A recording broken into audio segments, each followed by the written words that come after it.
படரும் வானவில்லும் தோகை போல் நேரில் நின்றதல்லவோ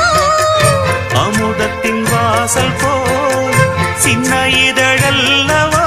தினமே தழுவ சுகமே நலமே மலர மறக்குமா செழும் மலரை காற்று மறக்குமா அலைகளே எழும் நெஞ்சு மோய்ந்து கிடக்குமா மருவும் தோகை பிரியுமா பருவலீலை பாவமா எழுதச் சொன்ன காவியமா யௌவனத்தின் பாடமா மயக்கமா மயக்கமா மயக்கமா